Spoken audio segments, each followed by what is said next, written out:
Well, guys, real shocker today. Once again, we have a development where somehow, someway, one of the Paul brothers has managed to make themselves look like even more of a tool than they presented as to begin with. It's honestly just kind of getting impressive at this point that they're able to do this so frequently. It's almost as impressive as the announcement I have for you guys at the end of the video, so stick around. Now, Logan Paul being recognized as a pretty bad guy is really nothing new, and you would think with him knowing that, because he definitely knows that, he would maybe, just maybe, try and make somewhat of an active effort to try and clean up his image. However, most of the time it seems like he's only interested in doing the direct opposite. Because it feels like every 5 or 6 months maybe, Logan Paul gets himself tangled up in something that somehow makes him look even worse than he did before, which, for a few years has seemed impossible. Yet somehow it's not, because recently parts of his lawsuit against Coffeezilla have begun to hit the internet, and, well, they don't make Mr. Paul look too good. Now, real quick, if you don't know a whole lot about this lawsuit, I'll try and give you a quick rundown. It's not super important to what we're talking about today, because we're not going to be going through the nitty-gritty details of the lawsuit, but context will help. Basically, the foundation of why this all started is that a few years back, Logan Paul launched an NFT project called CryptoZoo, which basically aimed to be this game where you could buy an NFT egg and hatch it into an animal. Some real shitty mobile game type of stuff. Millions of dollars were raised through crypto and NFTs, yet the game never materialized and all of the promises made were never delivered, which inevitably led to a lot of the people who, quote, invested into CryptoZoo losing a lot of money. And it resulted in a lot of criticism and a lot of backlash for Logan. One of the biggest and most notable pieces of criticism coming from the YouTuber Coffeezilla, who did a 3-part expose basically, running through all of the details as to why he believed CryptoZoo to be a scam that Logan Paul knew about. Now, from my understanding, Logan Paul originally threatened legal action over this 3-part series, but I don't think that went anywhere, and Logan Paul actually ended up apologizing. I don't think he ever said that he knew CryptoZoo was a scam, but more so claimed that he was kind of sabotaged by people in the crypto space that misled him. This is what I believe led to him announcing that there's going to be a payback program almost, where some of the investors would be receiving some of their money back. And from my understanding, this is what ultimately led to the lawsuit. Coffeezilla basically claimed that these people weren't getting their money back, and that these plans weren't really plans, and that there was no real intention to get the people who were affected by CryptoZoo any of their money back. This sort of reopened all the accusations of scamming, and seems to be what ultimately led to this lawsuit being filed. This lawsuit is not for the original expose that Coffeezilla did, probably because of the statute of limitations on defamation, but more so about the recent videos and claims involving the whole payback situation. I believe in March, a judge ruled that the defamation claims were substantial and that the lawsuit could move forward, and that's where we are today. Obviously, that's not everything, but like I said, we're not really going to be getting into the nitty-gritty details of the lawsuit. I feel like that's all the context you really need to appreciate what we're going to be talking about today, which are a few text messages that Logan Paul sent, which Coffeezilla included in his motion to transfer and stay, which basically means that Coffeezilla is asking to move the case to a different court and to essentially pause the lawsuit until they either do move the case or,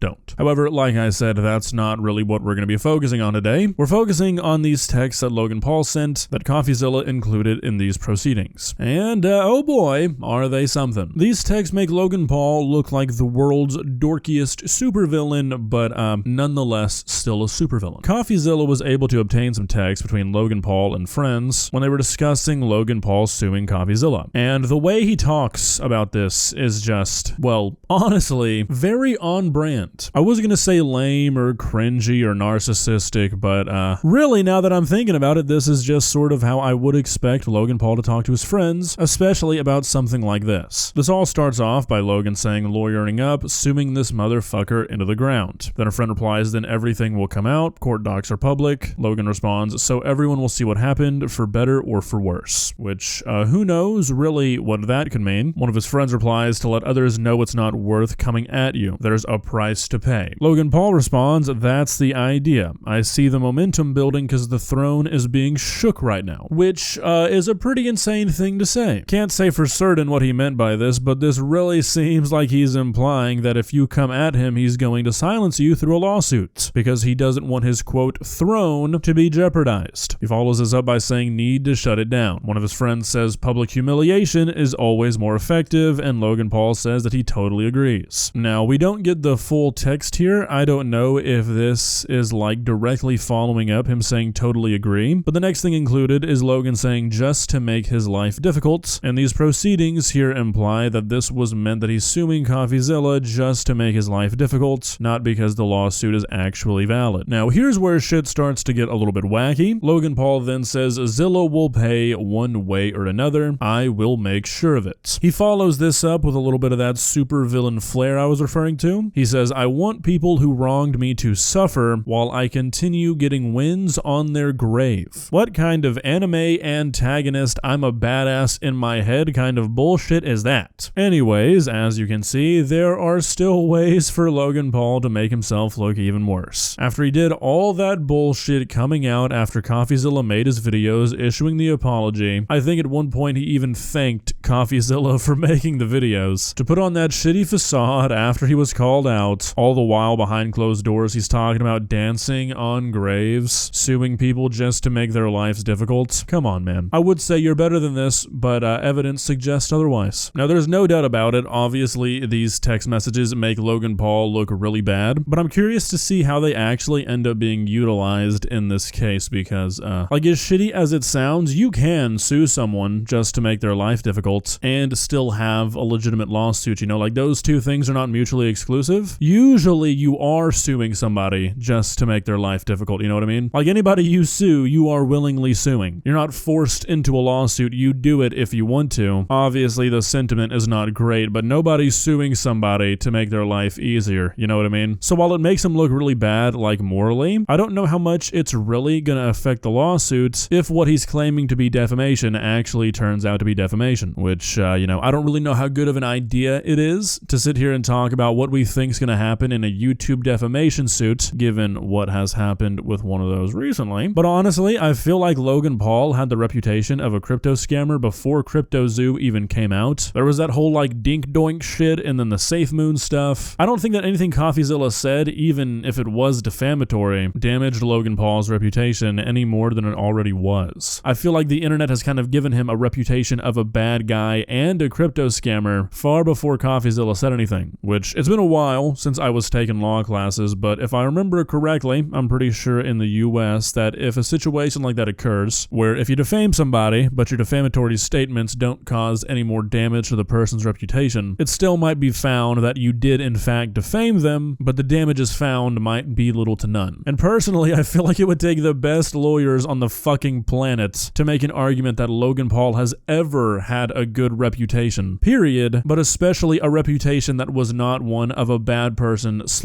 a crypto scammer. I feel like that's been his reputation for at least 5 years. Maybe I'm sort of conflating all of that due to the CryptoZoo stuff, but I don't think I am. I think all that stuff is exactly why there were so many eyes on the whole CryptoZoo shit when it came out, because people were like, oh, okay, this again. Anyways, personally, I do not really see this lawsuit going in favor of Logan, and that's both on the internet and in the courts. Like we've been discussing, he has somehow found yet another way to make himself look like even more of a narcissistic douchebag, which has felt impossible for years, and every time something like this happens, I'm like, surely it can't get worse than this one, right? And then 6 months later, I'm making another video. So, you know, socially, I don't think that this lawsuit is going to do him any favors. And then like I was saying, I really don't see an avenue where he wins this. First of all, just from what I've read, it doesn't really seem like Coffeezilla has defamed him. And even if he did, I don't really think that there's any argument to be made that any reputational damage has been done. Overall, I really think the only thing that's going to come out of this lawsuit is everybody on the internet thinking that Logan Paul is an even bigger loser than everybody already thought he was. I mean, seriously, man, Come on, I want people who wronged me to suffer while I continue getting wins on their grave? You've got to be like a war general from the 1200s for that to not sound corny. You're not that guy, Logan. You're not that guy. Well, guys, what do you think? What do you think about all this? How do you read these texts? Because I've seen a lot of people on the internet sort of talking about how they were kind of shocked by them, like they were almost taken aback, and I feel like these words coming out of Logan Paul's mouth makes a lot of sense, you know? Not sure how this lawsuit's gonna go. Unfortunately for the greater YouTube community, I did not actually end up becoming a lawyer, so, you know, not gonna give any input there, but I do not think it's gonna be a very good one for Logan Paul. That's all I'll say. What I will say, however, is that I've got something cooking up for you guys. I've been working with a brand called Epic Desk, which makes custom mouse and desk pads, and we've cooked something up. It's gonna be releasing in a couple of weeks on May 15th. I'm gonna keep exactly what it looks like in the dark for just a few more days, you know, hype it up just a touch. I'm pretty excited about it. Hope you guys can be too. I've tried to stay away from like the YouTuber merch black hole because I know you don't just like want a picture of my face on your desk. Maybe some of you do. You know who you are. But yeah, I think it's pretty fun. I think a lot of you guys will like it, and you'll be able to get one here in a couple of weeks. If you want to follow that a little bit more closely, go follow my Instagram. I'll be announcing it as soon as they go live. I'll be doing the same on the channel, don't worry, but it won't be like the minute that they go live. So if you want to be the first one to grab one, go give me a follow. But I think that's really all I've got for you guys today. So yeah.